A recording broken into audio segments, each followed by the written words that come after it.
शिक्षा मानव जीवन का आधार है।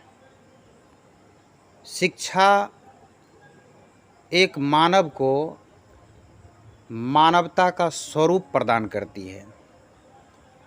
शिक्षा पर बहुत सारी बातें बताई जाती है, बहुत सारी बातों को हम जानते हैं, लेकिन फिर भी शिक्षा को जानना अधूरा रह जाता है। आइए, शिक्षा के दायरे में ये सारी बातें शामिल है। यानी शिक्षा के दायरे में कौन कौन सी बातें आती है, शिक्षा के दायरे में हमें किन किन बातों पर ध्यान देने की आवश्यकता है, शिक्षा के दायरे में हम ऐसी कौन कौन सी बातें हैं जिस पर हमें फोकस करने की ज़रूरत है, जिस पर ध्यान देने की ज़रूरत है। तो पहला है अपनी शक्ति को बढ़ाना। यानी शिक्षा के दायरे में बात आती है कि अपनी शक्ति को हम जितना बढ़ा सकते हैं, जितना शक्ति को विकसित कर सकते हैं, उतना हम ज़्यादा लाभ ले सकते हैं। शक्ति यानी कि अपने सीखने की शक्ति, समझने की शक्ति को इम्प्रूव करना है, उसको विकसित करना है। और जितना इस शक्ति को हम विकसित कर पाएंगे, उतना शिक्षा का ज़्यादा लाभ ले पाएंगे। सीखने की गहरी इच्छा होना,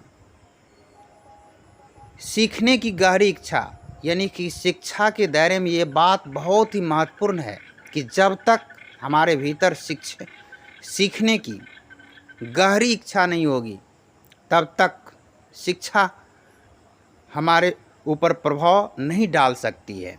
शिक्षा से हम प्रभावित नहीं हो सकते हैं। हमारी शिक्षा हमें तभी प्रभावित कर सकती है जब हमारे भीतर सीखने की गहरी इच्छा हो, प्रबल इच्छा हो। तो आइए आगे देखते हैं। आत्म अनुशासन सीखना। आत्म अनुशासन यानी अपने आप पर को अनुशासित करना, यानी अपने आप को नियंत्रित करना। यानी बाहर दुनिया को नियंत्रित करने की बात नहीं हो रही है। यानी शिक्षा के दायरे में आते हैं कि हम अपने आप को किस प्रकार से नियंत्रित कर पाएँ। जो अपने आप को नियंत्रित कर लेते हैं, अपने हर सभी 5 ज्ञान इंद्रियों पर को नियंत्रित कर लेते हैं, अपने आप पर जिसका नियंत्रण रहता है, वहीं जहाँ फोकस करना चाहते हैं, अपने ध्यान को केंद्रित करना चाहते हैं, कर पाते हैं। आगे दूसरों की बातें ध्यान से सुनना।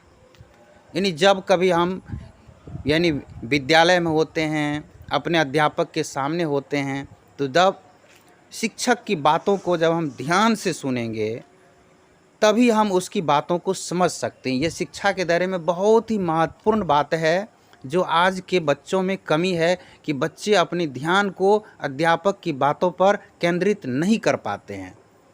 और ये केंद्रित करना बहुत ही महत्वपूर्ण है। जब तक बच्चों का ध्यान अध्यापक की बातों पर केंद्रित नहीं होगा, तब तक वह शिक्षक की बातों को समझ ही नहीं सकते हैं।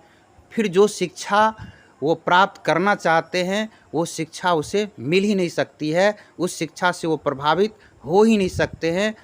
यदि आपको हमारा यह वीडियो अच्छा लगा हो तो आप वीडियो को लाइक कर दें और हमारे इस चैनल को सब्सक्राइब कर लें और बेल आइकन को प्रेस कर लें।